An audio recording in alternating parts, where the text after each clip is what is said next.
इनका बाप भी छोड़ेगा इमरान खान को, इनके बापों के बाप भी छोड़ेंगे इमरान खान को। यहाँ पे मैं ज़्यादा टाइम नहीं लूँगा आप लोगों का, लेकिन एक चीज़ मैं एक सवाल करना चाहता हूँ।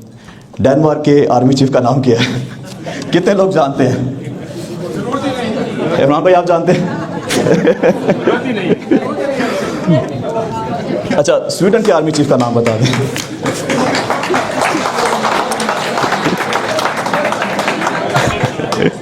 भाई वो जो चीफ ऑफ आर्मी स्टाफ आपने बोला ना डेनमार्क का, मेरे ख्याल वो पार्ट टाइम जरा जॉब करता होगा यहाँ पे अपने एक्सपेंस पूरे करने के लिए। आप बताएं, मेरे घर पे 15 फौजी आए एजेंसियों के लोग गुजरांवाला कैंट से, रात की तारीकी में दरवाज़ा खटखटाते हैं, लंबी लंबी बंदूकें पकड़ी हुई हैं। मेरे घर पे फौजी क्या लेने आया था? फौजी का काम बॉर्डर पे होता है, मेरे घर पे फौजी क्या लेने आया है? मुझे आज तक इस सवाल का जवाब नहीं दिया जा रहा। पंजाब पुलिस आ जाती, मैं मान लेता कि सियासी ठग गए, इन लोगों ने पंजाब पुलिस को पहले ही अपने घर की लोंडी बना के रखा हुआ है, लोग इसका इस्तेमाल करते हैं। लेकिन मुझे बताएं, आप डेनमार्क में हैं, आपका तल्लक किसी पॉलिटिकल पार्टी से है, आप ह्यूमन राइट एक्टिविस्ट हैं, आपके घर में डेनमार्क में आज तक कोई डेनिश फौजी घुसा है? बताएं मुझे, अगर घुसा तो मुझे हाथ खड़ा करे, कोई बताए बंदा। आज हमारे कॉन्स्टिट्यूशन को कौन चेंज कर रहा है? एक जर्नैल अपनी एक्सटेंशन के लिए। एक जर्नैल। कॉन्स्टिट्यूशन किसने बनाया है? आवाम बनाती है अपने इलेक्टेड नुमाइंदों के लिए। किस लिए? अपने पूरे के पूरे मुल्क को तमाम, ये इंडिया में कॉन्स्टिट्यूशन है ना, इंडिया में आप किसी, मुझे हिंदुत्व की आइडियोलॉजी चलती है, जब वो किसी मुसलमान को कुछ कहते हैं तो पता क्या जवाब देते हैं? Who are you? वो कहते हैं कि हमारा कॉन्स्टिट्यूशन हमें प्रोटेक्ट कर रहा है। इंडिया का जो कॉन्स्टिट्यूशन है वो, उसके मुताबिक हम यहाँ के शहरी हैं, जितने तुम शहरी हो उतने हम शहरी हैं, तो तुम कौन होते हो हमें मुल्क से निकालने वाले? आज हमारे कॉन्स्टिट्यूशन के साथ जो कुछ हो रहा है वो सब आपके सामने है। 26वीं आनी तरमीम आई, अब 27वीं आनी तरमीम आ रही है। कॉन्स्टिट्यूशन बनाना हमारा राइट है, हमसे पूछा नहीं जा रहा। एक जर्नैल चंद सियासी ठग साथ बिठा के और फैसले कर रहे हैं। अगर आज हम खड़े नहीं हुए तो ये कॉन्स्टिट्यूशन जो हमें प्रोटेक्ट करता है बिल्कुल ख़त्म कर दिया जाएगा। किसी मौजे से कम नहीं है। मेरी लाइफ के जो मेंटोर हैं, जिन लोगों से मैं इंस्पायर हुआ हूँ, जिन लोगों से मैंने सीखा, जिन लोगों से मैंने बहादुरी, दलेरी, ईमानदारी सीखी, उनमें एक इमरान भाई हैं। मुझे दुख हुआ था जब इमरान भाई को अब्डक्ट किया गया, इनको कई महीनों के लिए हमसे दूर कर दिया गया, तो इनकी हमेशा फ़िक्र सताती थी, इनकी बहुत याद आती थी। आज मुझे खुशी है ये हमारे साथ हैं, ये सही सलामत हैं। एक दुख है कि अच्छा शरीफ हमारे साथ नहीं है। जब इन्होंने पाकिस्तान छोड़ा, मैंने बड़ी कोशिश की, जब ये पाकिस्तान में थे तो इनसे बड़ी रिक्वेस्ट की, खुदा के लिए छोड़ दें पाकिस्तान। ये कहते थे पाकिस्तान नहीं छोड़ना। इनको बार बार ये रियलाइज़ करवाया कि आपकी आवाज़ बहुत ज़रूरी है। आज जिस तरह से मीडिया कंट्रोल्ड है, अखबारें कंट्रोल्ड हैं, अदालतें कंट्रोल्ड हैं, सारे इदारे कंट्रोल्ड हैं, पार्टियां, पॉलिटिकल पार्टियां कंट्रोल्ड हैं, उनकी लीडरशिप कंट्रोल है, तो हमारी आवाम को सच कौन बताएगा? अगर आप नहीं छोड़ेंगे या आपको मार देंगे, जैसे इन लोगों ने इमरान अच्छा शरीफ को मारा केनिया में, आपको भी मार देंगे। तो खुदा के लिए आप हिज्जत कर रहे हैं, हिज्जत करना सुन्नत है। आप आ जाएं, आपकी आवाज़ बहुत ज़रूरी है। अभी ये लड़ाई बहुत लंबी है।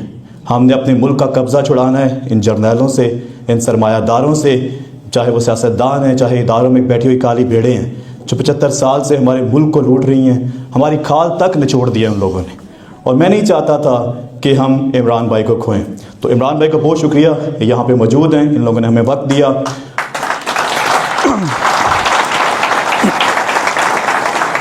जैसे इमरान भाई यहाँ पे मौजूद हैं, मैं आपसे वादा करता हूँ इंशाल्लाह बहुत जल्द इमरान खान भी हमारे साथ ऐसे मौजूद रहेगा। इनका बाप भी छोड़ेगा इमरान खान को, इनके बापों के बाप भी छोड़ेंगे इमरान खान को।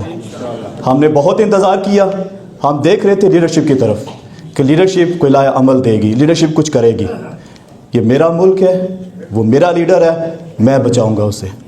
मैं हर हद तक जाऊंगा इमरान खान को जेल से निकालने के लिए। इमरान खान जब भी ओवरसीज़ में यहाँ पे आता था, आपको पता है ओवरसीज़ इमरान खान के बैकबोन है, ओवरसीज़ पाकिस्तान की बैकबोन है। आज का ये जो इवेंट है ये ह्यूमन राइट्स के ऊपर है। मेरी नज़र में इस वक्त इमरान खान से बड़ा बंदा कोई पाकिस्तान में नहीं है जो ह्यूमन राइट की सबसे बड़ी आवाज़ है दुनिया में। इमरान खान फ़लस्तीनियों की आवाज़ है, इमरान खान कश्मीरियों की आवाज़ है, इमरान खान पाकिस्तानियों की आवाज़ है, बलोचों की आवाज़ है, पूरे पाकिस्तान की पूरी कौम की आवाज़ है ना। पाकिस्तान की सबसे बड़ी पॉलिटिकल पार्टी है। एक बंदा जो खुद मिसाल है, जो लोगों के लिए आवाज़ उठाता है उनके हकूक़ के लिए। पाकिस्तान में अगर किसी ने रूल ऑफ लॉ की बात की है तो वो इमरान खान था। पाकिस्तान में अगर किसी ने इंसानी जान की अहमियत की बात की है तो वो इमरान खान था। आपके जो पैसे चोरी होते हैं, पाकिस्तान से बैरून मुल्क आते हैं, अगर उस पर किसी ने शऊर दिया तो वो इमरान खान था। तो मेरे लिए ये ज़रूरी है कि मैं अगर ह्यूमन राइट्स की बात करूं तो मैं इमरान खान की बात करूं। ये कोई पॉलिटिकल स्टेटमेंट नहीं है। जब ह्यूमन राइट्स की बात होगी, आप अगर बात करते हैं फलाई तंजीमों की, शौकत खानों में यूनिवर्सिटीज़ हैं, वो बंदा आपके सामने आ जाएगा। आप अगर पॉलिटिकली सियासी बात नहीं भी करना चाहते तो वो बंदा आपके सामने है, क्या करेंगे? अगर ह्यूमन राइट्स के ऊपर बात करेंगे, सामने खान नजर आएगा। अगर फलाई रियासत के ऊपर बात करेंगे, फलाई इदारों के ऊपर बात करेंगे, आपको खान नजर आएगा। कौम के दर्द के लिए बात करेंगे, आपको खान नजर आएगा। अगर आप स्पोर्ट्स की बात करेंगे, आपको खान नजर आएगा। कहां से माइनस करें हम उसे? हम कौन सा, मुझे बताएं, मैं कौन सी ऐसी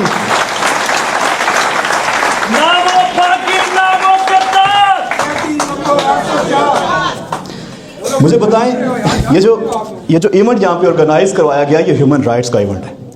हमारे जो चीफ गेस्ट हैं इमरान रियाज, एक जर्नलिस्ट हैं। ये कोई पीटीआई के या हमारी पार्टी के मेंबर नहीं है, ये एक जर्नलिस्ट है।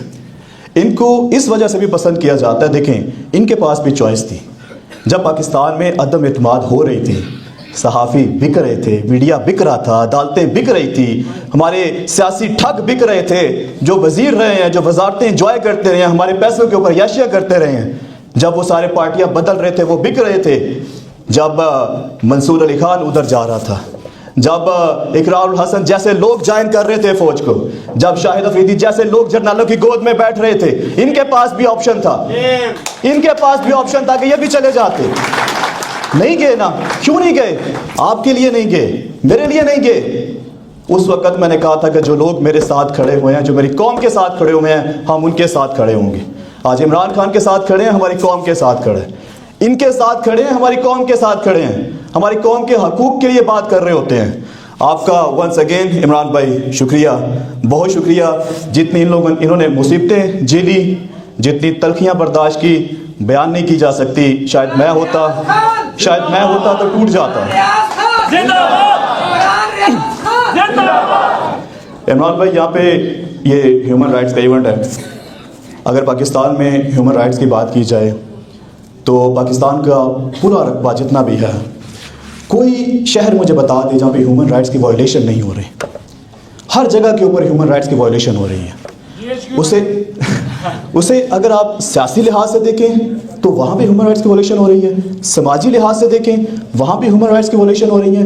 आप अगर खानदानी बरादरी सिस्टम में जाकर देखें तो वहाँ ह्यूमन राइट्स की वायलेशन हो रही है। आप KPK में देखें क्या हो रहा है, बलूचिस्तान में देखें क्या हो रहा है, आप कश्मीर में देखें क्या हो रहा है। हर जगह के ऊपर ह्यूमन राइट्स की वायलेशन हो रही है। एक और चीज़ दुनिया में भी होती है, ऐसा नहीं है कि सिर्फ पाकिस्तान में हो रही है। लेकिन एक चीज़ जो सबसे ज़्यादा दुख देती है, परेशान करती है, जिशान भाई, रियासत ह्यूमन राइट की वायलेशन कर रही है। हमारे इदारे, जो सरकारी इदारों के अंदर सरकारी एहलकार बैठे हुए हैं, हमारी तनख्वाहों पे पल रहे हैं, वो ह्यूमन राइट की वायलेशन कर रहे हैं। आप बताएं, मेरे घर पे 15 फौजी आए, एजेंसियों के लोग, गुजरांवाला कैंट से, रात की तारीकी में दरवाज़ा खटखटाते हैं, लंबी लंबी बंदूकें पकड़ी हुई हैं। मेरे घर पे फौजी क्या लेने आया था? फौजी का काम बॉर्डर पे होता है, मेरे घर पे फौजी क्या लेने आया है? मुझे आज तक इस सवाल का जवाब नहीं दिया जा रहा। पंजाब पुलिस आ जाती, मैं मान लेता कि सियासी ठग गए, इन लोगों ने पंजाब पुलिस को पहले ही अपने घर की लोंडी बना के रखा हुआ है, लोग इसका इस्तेमाल करते हैं। लेकिन मुझे बताएं, आप डेनमार्क में हैं, आपका तल्लक किसी पॉलिटिकल पार्टी से है, आप ह्यूमन राइट एक्टिविस्ट हैं, आपके घर में डेनमार्क में आज तक कोई डैनिश फौजी घुसा है? बताएं मुझे, अगर घुसा तो मुझे हाथ खड़ा करे, कोई बताए बंदा, क्यों नहीं घुसा? वो आईनों कानून के अंदर रह के अपनी जॉब कर रहे हैं। अगर किसी बंदे को पकड़ना है, सियासी उसके ऊपर कोई केस चल रहा है, कोई मसला है, तो भाई पुलिस मौजूद है, अदालतें मौजूद हैं।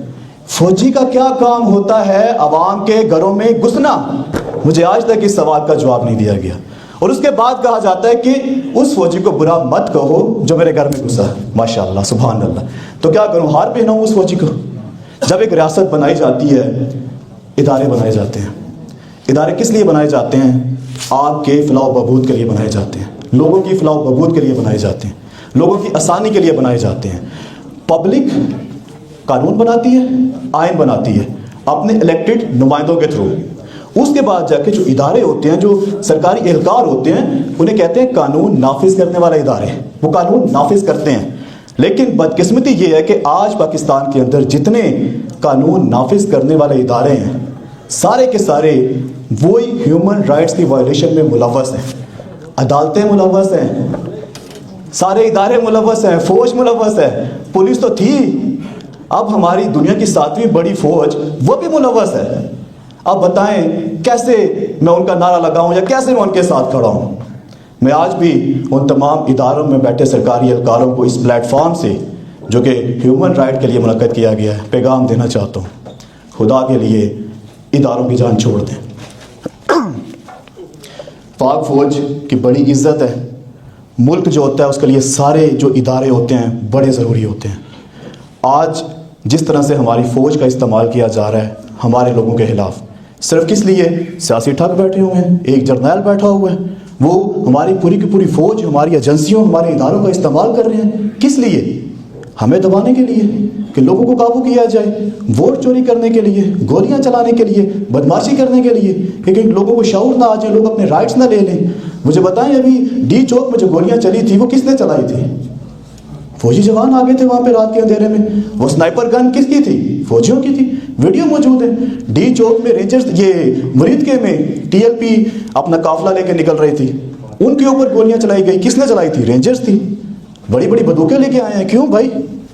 मैं कभी कभी इमरान भाई सोचता हूँ कि ये दौर किसी पॉलिटिकल पार्टी को सपोर्ट करने का नहीं है, ये दौर इंसानियत को सपोर्ट करने का। जिस रोज़ मॉडल टाउन में गोलियां चली थी, खुदा की कसम सबको खड़े हो जाना चाहिए था कि गोली नहीं चलानी चाहिए। कुछ भी हो जाए, आपके जितने मर्जी सियासी इख्तलाफ है, मैं जितनी तनकीद मैं करता हूँ टीएलपी के ऊपर, जितनी गालियाँ मुझे पड़ती हैं शायद किसी ने की हो सोशल मीडिया के ऊपर। लोग डरते हैं मौलवियों के खिलाफ बात करने से। मैंने कहा बंद करो अपनी ये इंतहा पसंदी, बंद करो अपना ये दोगलापन। 2 साल से जेल में बैठा हुआ उसके खिलाफ तुम बोलते हो, इन जर्नैलों के खिलाफ तुम बोलते नहीं हो। लेकिन इसके बावजूद भी जब उन पर गोलियां चलाई गई तो मैंने कहा ये गलत है, ये ह्यूमन राइट्स की वायलेशन है कि आप अपने नहत्ते शहरियों को अपनी बंदूकों के आपके आगे खड़ा करके उनको भूल रहे हो, गोलियां मार रहे हो। शर्म आनी चाहिए थी आपको। इसी तरह जब ये 2014 में मॉडल टाउन में इन लोगों ने गोलियां मारी, फिर 9 मई को किया, उस वक्त इन लोगों ने गोलियां चलाई। उसके बाद फिर 26 नवंबर, ये नवंबर का महीना चल रहा है और अब वो यादें, वो दुख ताज़े हो रहे हैं जब इन लोगों ने, जालिमों ने हमें ट्रैप करके डी चौक में गोलियां मारी थी। हमारे उन नहत्ते लोगों का क्या कसूर था? भगाना था लोगों को, कुछ और कर लेते। शेल तो मारने की आदत पहले है, शेल मार लेते। गोली क्यों चलाई?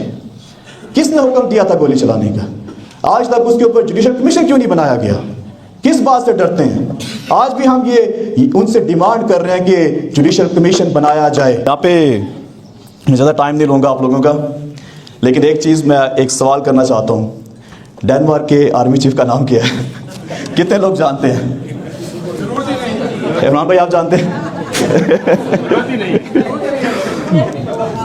अच्छा, स्वीडन के आर्मी चीफ का नाम बता दें।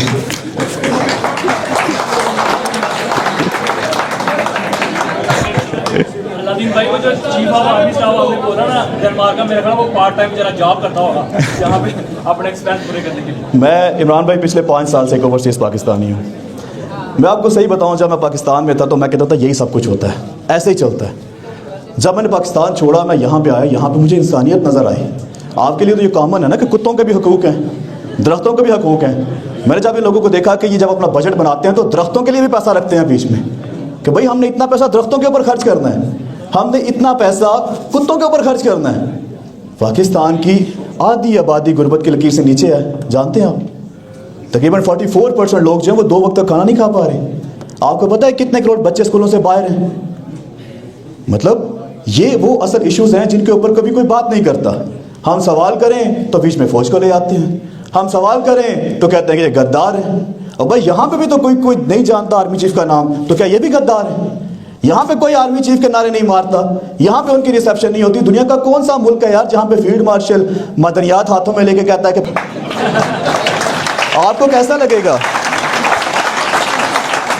आपको कैसा लगेगा कि अगर आपका डेनमार्क का आर्मी चीफ बिजनेस डील कर रहा हो किसी के साथ? कैसा लगेगा आपको? आपके घर का चौकीदार है, आपने उसको चौकीदारी पे रखा हुआ है, आप उसको तनख्वाह देते हैं, आपको कैसा लगेगा कि वो आपके बिजनेस की डीलिंग कर रहा हो? मतलब इमरान भाई हैं, उनकी कंपनी है या मेरी कंपनी है, मैं कंपनी ओन कर रहा हूँ, मैंने मैनेजर रखे हुए हैं, डायरेक्टर रखे हुए हैं, स्टाफ है मेरा, और फिर मैंने चौकीदार भी रखे हुए हैं, क्योंकि मुझे प्रोटेक्शन भी चाहिए। बिजनेस कर रहा हूँ ना, खतरा भी हो सकता है, लूट मार भी हो सकती है, और वही चौकीदार आकर मेरी सीट पे बैठ जाता है, मुझे किक आउट कर देता है। इतनी सी कॉमन सी बात है यार, कोई रॉकेट साइंस तो है नहीं है, इसके ऊपर भी बहस होती है। कब तक इसके ऊपर बहस करते रहेंगे? अगर ओवरसीज पाकिस्तानी जो हैं, जो यूरोप में रह रहे हैं या दुनिया के बाकी हिस्सों में रह रहे हैं, उनको अगर इस चीज़ की समझ नहीं आ रही तो फिर किसको समझ आएगी? अगर यहाँ पे रह के हमने ये नहीं सीखना, पाकिस्तान छोड़ के यहाँ पे आए थे, क्या सीखा है हमने? वो मरियम नवाज जापान गई है, वो जापान जाके कह रही है कि मैं पता नहीं कोई प्रोजेक्ट लेके आऊंगी। और भाई हम यहाँ पे सालों से यहाँ पे दिक्कत खा रहे हैं, हमसे पूछो कि क्या वहाँ पे चाहिए, हम तुम्हें बताते हैं कि क्या लेके जाने की जरूरत है। और भाई गुर्बत खत्म करने की जरूरत है वहाँ पे, और ह्यूमन राइट्स के ऊपर काम करने की जरूरत है वहाँ पे, सोशल बेनिफिट्स देने की जरूरत है लोगों को। वो जो अडयाला में जिसको इन जालिमों ने कैद किया हुआ है, वो जो हेल्थ इंश्योरेंस दे रहा था, वो जो सोशल बेनिफिट दे रहा था, ऐसे प्रोजेक्ट लेके आ रहा था जो यहाँ पे स्कैंडिनेवियन में नहीं मिलते। 10 लाख तक वो हेल्थ कार्ड आपको दे रहा था कि आप इलाज करवा सकते हैं फ्री में। आप टैक्स देते हैं नहीं देते, आप बच्चे हैं, औरत हैं, मर्द हैं, कोई भी है, फर्क नहीं पड़ता, आप करवा सकते हैं किसी भी प्राइवेट हॉस्पिटल से जाके इलाज। यहाँ पे आप टैक्स देते हैं, यहाँ पे हर कंट्री में आप टैक्स दे रहे होते हैं, कहीं पे 14% है, कहीं पे 24% है, कहीं पे 34% आप टैक्स दे रहे होते हैं इनकम टैक्स। इसके अलावा और कितना टैक्स देते हैं? टैक्स देने के बाद ये स्टेट क्या करती है? आपका टैक्स का पैसा आपके ऊपर लगाती है। पाकिस्तान में क्या होता है? पाकिस्तान में पब्लिक टैक्स देती है, छोटी छोटी चीज़ के ऊपर टैक्स दे रही है। हमारे टैक्स का पैसा बजाय इसके कि हमारे ऊपर लगाया जाए, हमारे लोगों को तहफ़्फ़ुज़ दिया जाए, हमारे लोगों को प्रोटेक्ट किया जाए, वो पैसा मनी लॉन्ड्रिंग हो जाता है, वो लंदन में चला जाता है, वो दुबई में चला जाता है। कभी विकीलीक्स आती हैं, कभी पनामा लीक्स आती हैं, कभी और पेपर्स आ रहे होते हैं, पता चल रहा होता है तो जर्नैल साहब तो निकल गए ना बस रुपया सा डाला के। तो इन चीज़ों के ऊपर हमें आवाज़ उठानी है। हमें पाकिस्तान में जितनी भी फंडामेंटल राइट्स की वॉल्यूशन हो रही है, चाहे वो बलूचिस्तान में है, मारंग बलोच के साथ ज़्यादती हो रही है, कश्मीरियों के साथ ज़्यादती हो रही है, या पंजाब के अंदर जो हमारी पाकिस्तान तरीके इंसाफ से ताल्लुक़ रखने वाली ख़वातीन, हमारे मर्द जो जेलों में हैं, जो सियासी कैदी हैं, हमें उनके लिए हर प्लेटफॉर्म के ऊपर आवाज़ उठानी है।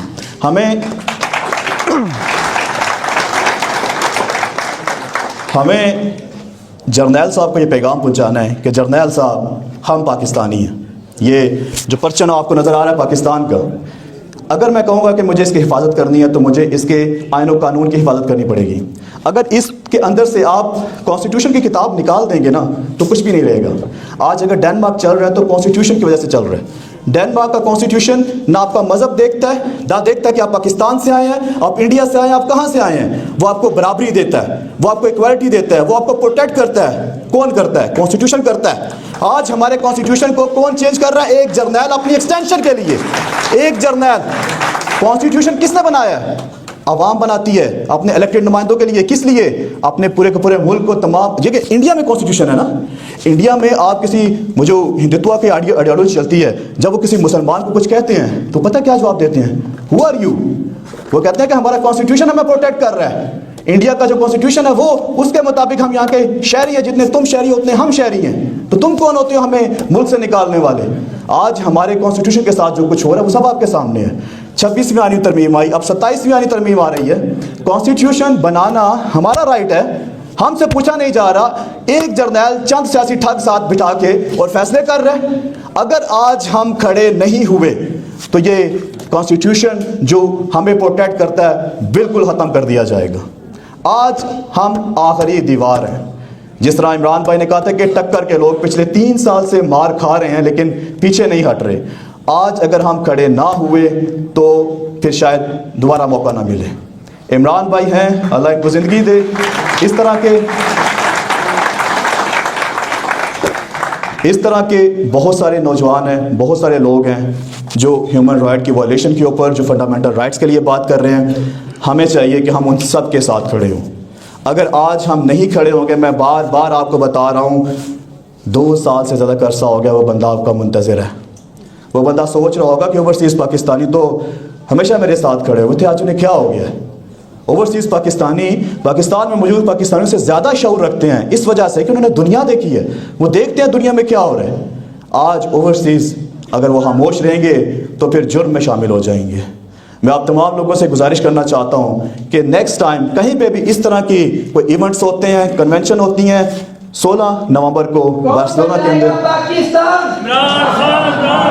कौन बचाएगा पाकिस्तान? इमरान रियाज खान जिंदाबाद, इमरान रियाज खान जिंदाबाद। इमरान भाई आपके लिए नारे लगा के मेरा गला बैठ गया मैं कभी इमरान खान के लिए नारे लगाता था और आज मैं इमरान भाई के लिए नारे लगा रहा हूँ। अल्लाह सलामत रखे इमरान खान को भी।